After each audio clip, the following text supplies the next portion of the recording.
E pse ke kam nga dora? No, pishim me kam nga ka. E qysh del kish kuptohet klipet dhe te Kish kuptohet se ka krave kapa. Ma se skercando? Po e kapa nga krave, se si odha as qafa se për qafova. Ta që do ndikosh nga ky? Jo, të pyta ty. Ty të pyta. Kapa nga krave, ta shkruaj. Okej, në rregull, e kur kish kuptohet një gjest si till, ti e kam nga krave për me hedh në pishin. Me të dashur. U kish kuptu klipi, edhe unë thash që nuk e menaj atë gjë që ken klip. Po pse menon tash? Jo, po mos bëk si gjeste që munën me u kish kuptu, kaq. Okej, në rregull. Ti e kish kuptuar. Sa ti mirë nëse unë kapish tash Rogertin për krahun me hud në pishin. Po të bëj një pyetje, a të vjen mirë? Të duket keq kuptim ose bëj? Po a të vjen mirë nëse unë shkoj tash e kapi Rogertin për krahun, a të vjen mirë? A të vjen mirë? Po normale më sa i thot ty barku im, boli jo. Po çive ka dhe mund tha ajo trupin yll dhe mendjen fyll dhe mu ma tha, u Mateo. Mos vë lëndatoje më për unë pishin. Kur kish kuptohet klipi ti shkon e ka për krahun?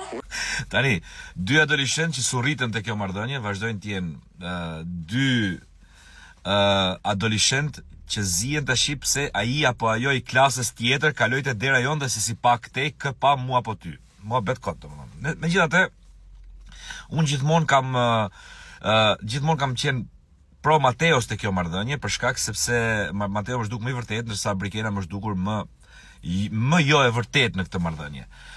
Megjithatë sot kam përshtypjen që Brikena ka një lloj të drejtë në strategji loje, sepse nuk dua të diskutoj fare këtë pjesën e xhelozisë, që ka xhelozi Brikena pa diskutim që ka se. Normalisht dy veta që janë lidhur do kenë xhelozi.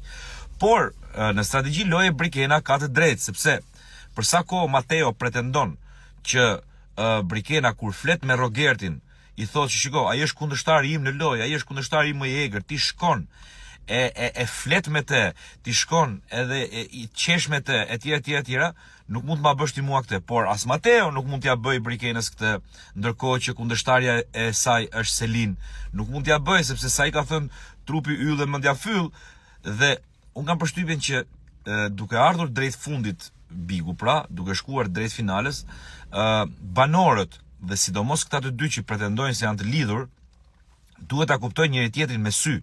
Duhet kuptojnë se cili është kundërshtari i drejt për drejt i secilit për të kapur finalen. Në këtë moment, kundërshtarja e drejt për drejt e Brikenës është Selin.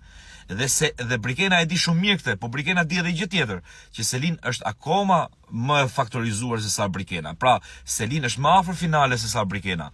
Kështu që Brikenës i prish punë nëse Mateo nuk e ndihmon në thojza në këtë drejtim. Po për më tepër shkon edhe e relativizon Selinën, pra vazhdon qeshmet, lunmet, e kap nga dora, do me hen pishin e kështu me radhë. Dhe Brikena ka drejt që të mos i vi mirë për këtë histori.